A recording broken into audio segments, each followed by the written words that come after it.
Hi,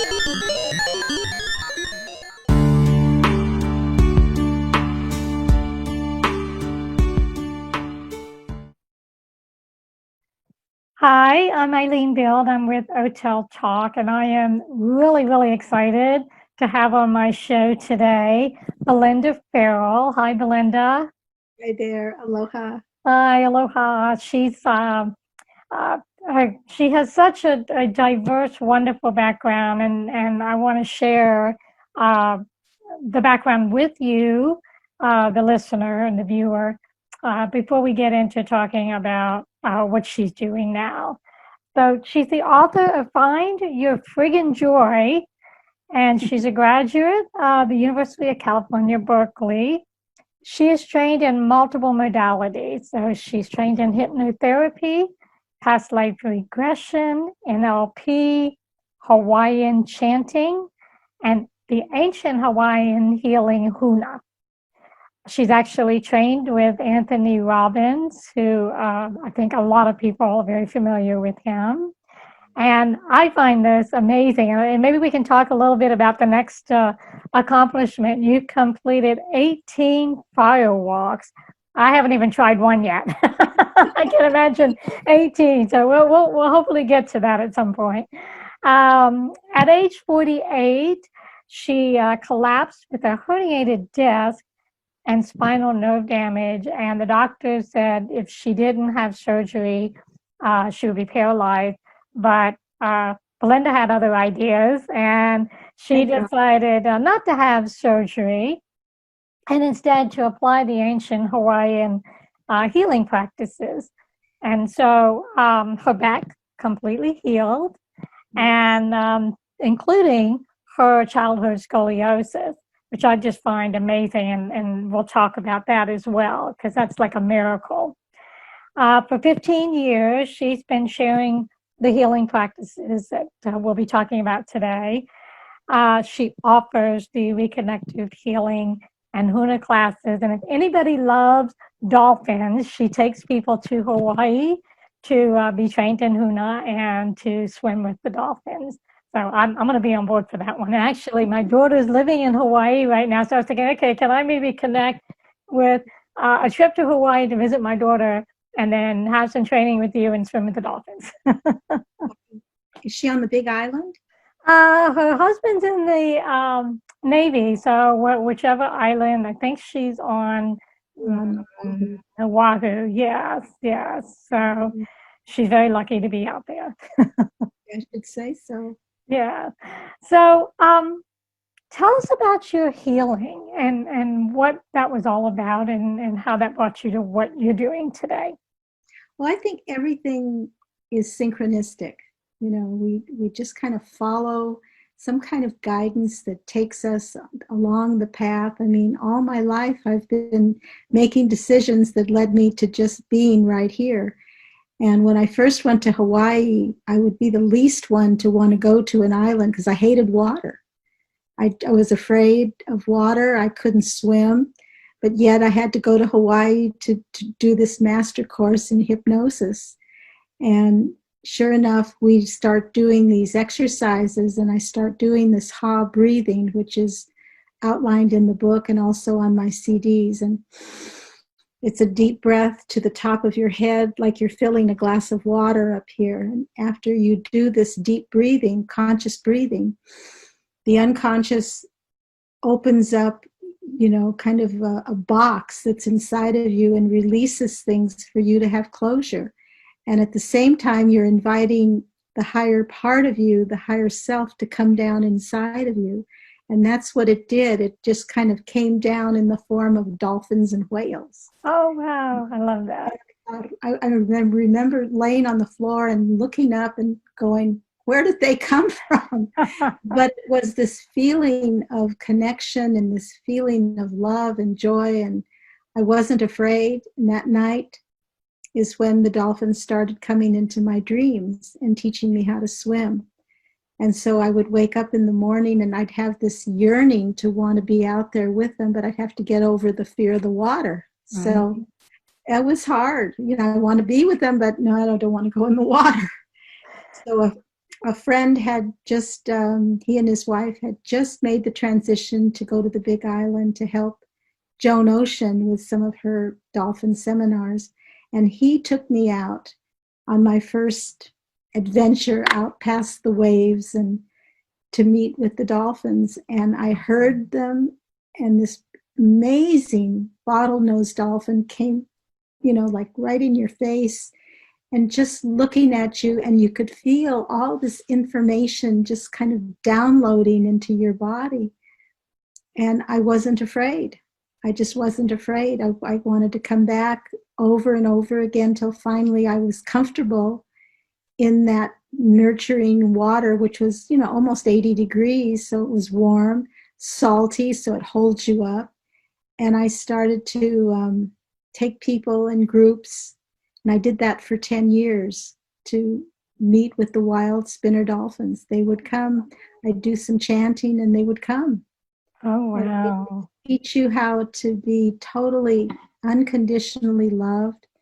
It's amazing. This is the first year I haven't gone because of what's going on Right. the outside.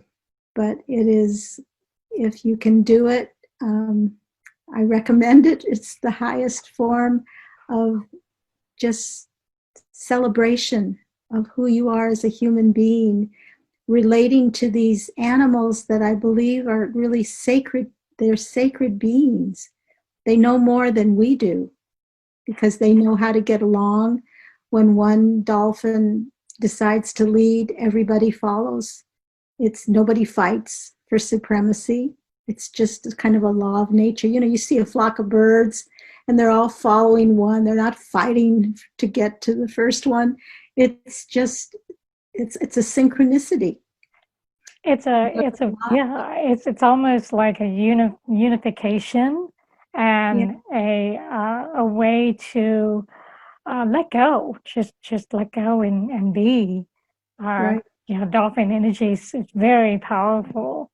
Well, you'll fall in love is what you'll do. Even if you don't know the person next to you, you will love that person and just want to be with them because you're Oh, in this like synchronized soup of love. It sounds corny, but that's what happens. You're playful, you're just like a little kid again, and the dolphins want to play. You throw a leaf down and they try to catch it ahead of you, and they spin out of the water. And I mean, it's really a celebration. so it's almost like they remind you what it's like to be joyful Totally. and to just have happiness in the moment and remember what it's like to be a child again, and that wonder. Since I don't have dolphins here, I have hummingbirds, and Okay. I feed the hummingbirds in front of my kitchen window, and they come and they fight with one another for who's going to get the best Oh, seat. But yet they remind me in the same way of that joyful being, of that spinning. And we talk. Sometimes I go out and I feed them, and they're right in front of me, just talking to me. And oh. they'll sit there and eat, and I could put my hand out, if I wanted to. They're just amazing. So they're my substitute for no dolphins here. Well, it's good you have that substitute, and then at some point you will be able to find your way back to the dolphins. I And hope so. Yeah. yeah, I'm sure you miss it. So let's go back in time a little to when you had that collapse and what that experience was like when you said no to surgery and decided to go the path that you put yourself on. Well, I've always been kind of an adrenaline junkie. So, I mean, that's my fault. I have to give myself 100% responsibility. And I didn't see the signs that were coming when I started to get pain going down the side of my leg, my left leg. And so I'd go to the gym and I'd work out harder, thinking, oh, I've got to just get the kink out. Or I do yoga, or I do something else to push myself instead of just resting and listening. And then I remember the day that it happened. I came home. I tried to walk, and my whole body collapsed underneath me. It wouldn't support me. I couldn't stand. My son lifted me up and put me to bed, and I was confined to bed for a month. the doctors, that's when I was taken in to have an MRI, and they said, you're not going to walk again unless we have surgery. Wow. And I had been dropped because because I was a stunt driver too. Hmm. So I was doing all these jobs, but they required, full throttle physical, activity. And I didn't have it at the time. So I got dropped. And that was really just scary because I had no money for surgery. I had no money to go to the hospital. So I thought, okay, all these 3 years I've been studying the Hawaiian healing, the Huna. Let's see if this works. I have to admit I would help other people, but physician, help thyself. Mm-hmm. You've got to heal yourself. So I started just 24/7 changing my thoughts because I realized what I had been saying to myself was that you can't be supported. Mm. I got it from my family who had gone through the depression, and they had gone through a lot of lack of abundance. And so they were always in scarcity mode. And so you just pick these things up unconsciously. And I thought, okay, I need somebody to help me, support me. I can't support myself. I can't stand up for myself. And so when you're saying that, your unconscious mind is running your body. So your spine, which is listening to that, collapses. You told it to, because it can't support you anymore. How interesting, right? Really? So Exactly. I had to change my thoughts, and I had to begin to say, thank you for remembering to support me. Thank you. It's a computer. So it changes like a robot, goes, thank you for supporting me. Okay. And it starts to listen to that, and you start to get a little bit better. And I started to look at a tree and how the tree was just so strong, the trunk of the tree, that was my back. And I said, thank you for remembering to regenerate. Regenerate became the key word that I used. I would touch my back and I'd just say, thank you for regenerating. And doing the ha breathing so that the memories could come up. And the memories did come up. And then I talked about one of them on page 109 of my book. And I'll never forget that.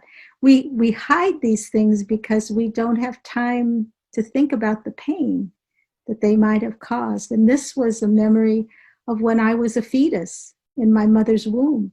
Wow. And she did not want to have this child. It was a mistake. I was a mistake. Neither here nor there.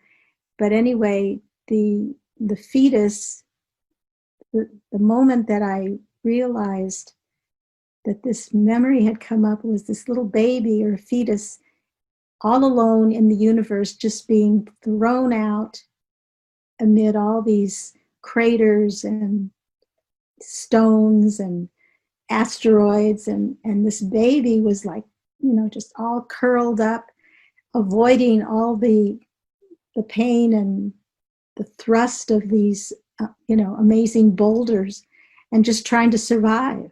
And she just felt like she had been thrown out like a piece of garbage. And then suddenly, after all that, these hands come down and lift the baby up and put her in the arms of this divine being who was way up on this tall precipice looking down at all the chaos below. And I remember at that moment, I just felt loved. I felt safe. I felt accepted. Those were the hands of God, or they were the hands of some divine being. To this day, when I see hands, just hands, I go into this, oh, thank you for saving me. And yeah, well, it sounds like it was a process for you of deep soul, spiritual healing that through your thinking, you were able to shift out of one paradigm and taking yourself into another paradigm, seeing the world through different eyes, seeing the world through a different perspective of possibility and hope and love, like the unconditional love. Well, I remember calling my mother and I'm saying, what about my birth have you not talked to me about? And she had finally admitted that she and my father had taken me to 3 abortion clinics Mm. to get me aborted. And they just weren't able to do it. But the baby, the fetus registers this, feeling of not being wanted, of being Right. thrown away. So that's what came from that. And I just really relaxed and thought, okay, I have somebody even greater loving me than my physical family. So it was an aha moment.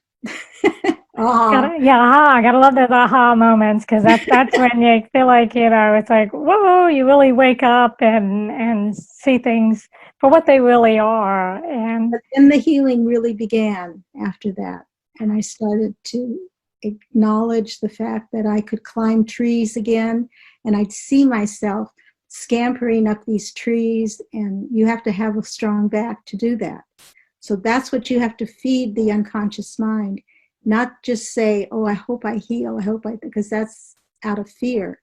But when you see yourself and feel yourself climbing trees, you already know that that's what the end result is going to be. And the unconscious does that. It's, oh, we're going to climb trees. Yay, yippee. okay, So it sends that message up this pipeline all the way up to this higher self, because now that memory has been thwarted. It's been erased. It's like Roto-Rooter came in and said, we're cleaning this out. The pipeline is now free to get your real desire up there, and there's nothing blocking. And then so within days, I walked out of the bed. I sat straight up. I went to see the doctor. They couldn't believe that my spine had healed completely. I mean, it was a miracle. it was a miracle, absolutely. So at that point, you realized there was something special and unique about that healing process you went through. And is that when you decided you wanted to help others and went into the further training? Oh, And yeah. ultimately, your primary training is the Ho'oponopono. Did I say that right? I think I missed a po. It's okay. Uh-oh. It's like a uh-oh and then pono pono. Yeah, I just felt like I had been given the keys to the kingdom, because I Right, thought, if I can heal myself like this, I shouldn't be afraid of anything. Because when you're anxious, you're living in fear right. and and or depressed, I guess. I think it's some very famous philosopher said, if you're depressed, you're living in the past. If you're anxious, you're living in the future. And when you're at peace, you're right there in the present.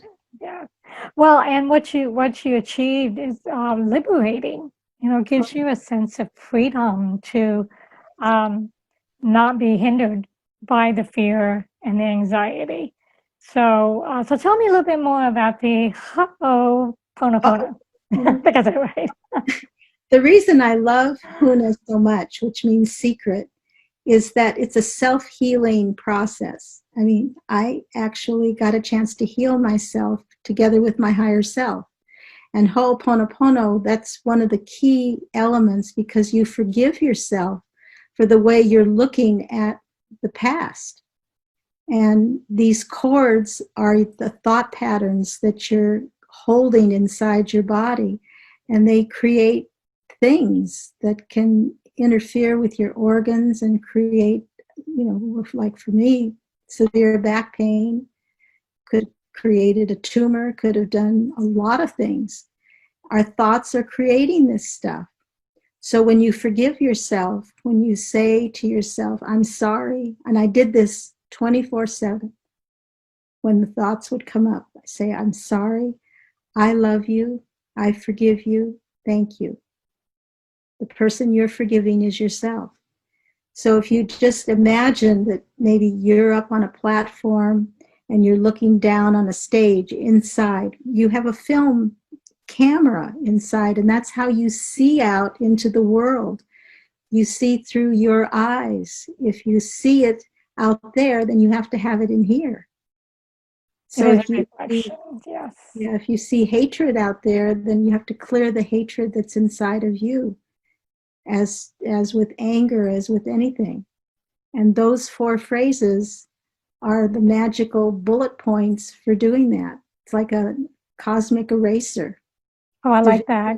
Cosmic eraser. I haven't heard that before. I like that.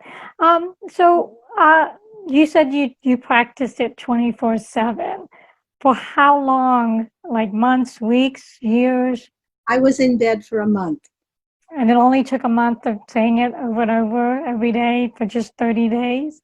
every Wow, day, every that's night. powerful. I mean, I wrapped myself up in a green cloth, which green is the color of healing. Right. I had the crystals. I just worked on seeing my back, seeing me climb trees, releasing all of the dark stuff that I had been holding back. When you do that ha breathing, it gives permission to your unconscious mind, which is guiding you to hold on to that until you get the wherewithal to deal with those issues. It'll only let go of whatever you can deal with. And if you can't, it'll still keep holding it, and he'll think, it'll say, well, gee, I wonder if Eileen can handle this today. And out comes something from the box, and you either decide to handle it or to stuff it back down. Mm. And that's where our addictions come in, cookies and candy. And A lot of people, chocolate? Is chocolate oh, considered addiction? yeah, I have to have it every single day. So is there like a CD or meditation or something where someone can learn the Huna breath on their own? Yes, I have. I say this because Huna's been my life for the last 25, 30 years. My very first audio tape, DVD now, and MP3 is called Chant and Forgiveness. So it takes you through the forgiveness process, and you hear the breath, and you can go through the forgiveness process on your own.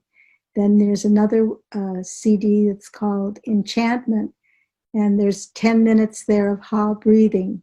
There's an 8-page booklet with this DVD, I mean Hmm. CD, and so it guides you through that connection with your higher self. So if you want to do it, it's there. The stuff is there for you to learn, and I just gobbled it up because I knew that this was the key to doing self-healing. Well, it felt like for you, this was what you were guided, that you felt you were ready to heal. You did not want to stay in that space that your back had crippled you to. And so you were motivated, and I'm sure there's a lot of people motivated now who want to heal and who want to use natural remedies such as breath work and visualization. So I think it's great what you do. Uh, Before we close out, I want to talk a little bit about the fire walking, and then we'll talk about where people can find out more about you, about the Ho'oponopono, and I said it. I think I said it right, and the CDs that she has. So tell me about your fire walking. What was that all about? Well, I had gotten a divorce when I turned 40, and I was just looking for adventures. And I had gone to a church, kind of a religious science church, and the minister there had done a fire walk. I'd never heard of that before, but it sounded scary and intriguing. And so I had never heard of Tony Robbins, but when he came into town, I decided I would take an adventure and go do it. And what it is, it's a metaphor for what you're capable of doing in your life. Like if you can walk successfully on 2,000 degrees of hot coals, then you ask yourself, what else can I do that I haven't done? And that's really what it did. That's what got me to get into stunt driving. I said, well, I would really like to drive a race car. I can't do that. And then he teaches you, yes, you can. You say you can't, you must. If you must, you will. So I called the racetrack and, got an appointment in there. And took a 4-day Grand Prix road racing course. And at the end of that course, they said I had some talent and they offered me a job That's in awesome. driving for Cadillac and Buick, and every day just looking at beautiful scenery and doing what I love, just parking those cars in exactly the spot the director wanted. So when I came back home, the racetrack sponsored me to learn more about stunt driving. So I had to learn how to spin and slide and do all kinds of terrorist driving, and it was exciting. I had a team. I joined a team in LA and had a partner, and we just went all over the country doing car commercials. Wow. And now you're doing healing work. That's an interesting transition. But I guess, the motivation of stepping into something unfamiliar and scary and realizing you can do it helped you with the process of where you are now and helping others. Well, a lot of people in my time, I mean, I'm in my 70s now, but during those olden days, we were told what to do and we did it. I was raised in a Catholic environment, and I remember the nuns calling my mother and saying, "Your little girl is too joyful." Oh I was no. accused of being too joyful, that I needed to suffer a little more. And I just wouldn't buy into that. I eventually left Catholic school or got kicked out in 8th grade and went to a normal high school where I could grow and develop and feel free to just be myself. I mean, everyone really has to be themselves. Right. We just, especially now, we have such a transparency, and it's exciting that, little girls grow up and see all the possibilities that they have. We didn't have that then. You had to create that on your own.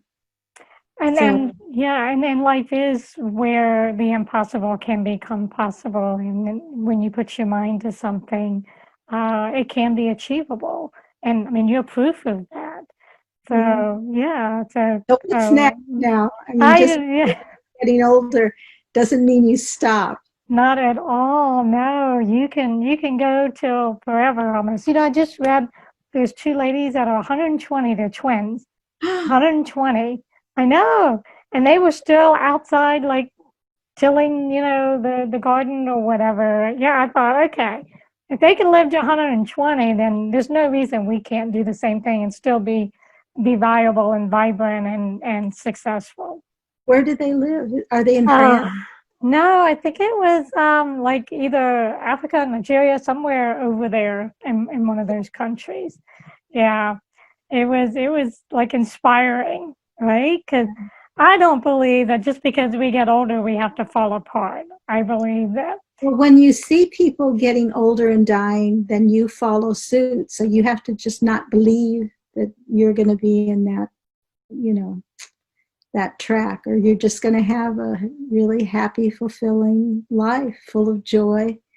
Because remember, you have a laboratory inside your body, and it's up to you to feed it with whatever it is that's going to create something to grow. I mean, I heard Deepak Chopra giving a lecture and talking about interleukin 2 that you make in your body. When you're happy and when you're just ecstatic, you create this drug called interleukin 2, which if you bought it from a pharmaceutical company is $20,000 a pop. Holy cow. To cure certain types of cancer.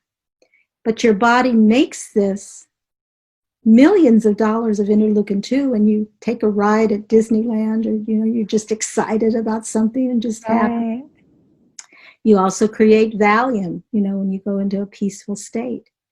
So if you can remember this, also if you are angry, your body will create, a chemical that will bruise your heart muscle. So that's one of the leading causes of death in this country is heart attacks, anger. So there's actually scientific proof that if you are in a chronic state of anger, your heart can get bruised. I've Yes. never heard that before. That's scary. I mean, that would make me not want to be angry at all. Well, you want to not hold it. You want to let it go. If you Right? have some anger, you want to feel it, get the learnings from it, and let it go. Well, I can see how that can constrict the muscles in the heart.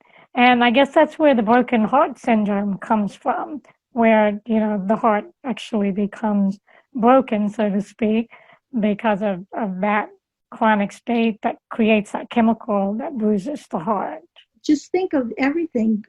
Grief, too much sadness can hurt the lungs. Yeah. If you feel guilty about something, the unconscious mind thinks it's done something wrong, so it will invent a disease to give to you. Mm. It's Yeah, that, creating you and your ego. right. And I think a lot of people don't understand that body-mind connection.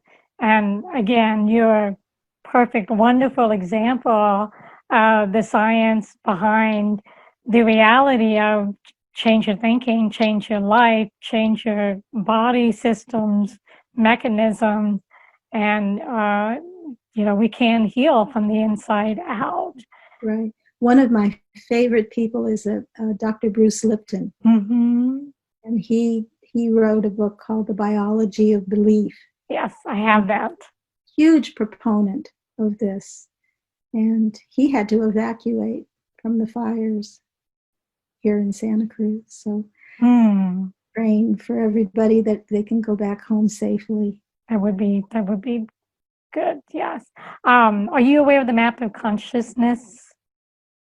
The map of consciousness. Yes. Who is So, that? so that's like level. It's the levels that our emotions go up. So the neutral is, of course, in the middle, and then everything underneath are those lower vibrational thoughts, such as anger and frustration, jealousy. And then when you start to release those and transform those into the better thinking, then vibrationally and energetically, it goes along with what you've been saying about when you think the positive thoughts, your body's going to respond better to that than the negative. So above the neutral would be love and affection and compassion. So you can check it out, Map of Consciousness. It's I use it a lot with my clients, and it's very powerful. I'm very much a proponent of if something doesn't feel good. So if you have a thought, if you have a feeling, if you have an emotion, think of what the opposite is, Mm-hmm. acknowledge, and then release the negative one, and always replace it with whatever the opposite is, whatever that opposite for you is, for what you can connect to and relate to, and then take ownership of that. And that moves people up the chain of consciousness. So then their foundation of their thinking and connecting with the world is at a higher level that keeps them from going into a state of chronic pain, tension, headaches, depression, all of that. All that bad juju. The bad juju, yeah. I like to say, let's go to the positive mojo. Raise up. So tell me where people can find you, your website, where they can find your CDs, and information about the Ho'oponopono. And when things settle down and you're able to start doing your dolphin trips, where they'll be able to find that. Okay. My website is Huna Healing, HUNA healing.com. And that has my email address and telephone number where to get in touch with me. You can get the CDs and the MP3s from the website or Amazon or iTunes. So the book is available on Amazon and Barnes and Noble. And Okay, and I will be putting that information at the end of the interview for everybody. find And your friggin' joy. say that again. To find your friggin' joy. Find your friggin' joy, right? Yes. Well, thank you so much, Belinda. This was awesome, and I appreciate you taking the time out today for me to have this chat with you. And we will catch up again very soon. It was very fun. Thank you. Okay. Aloha. Aloha.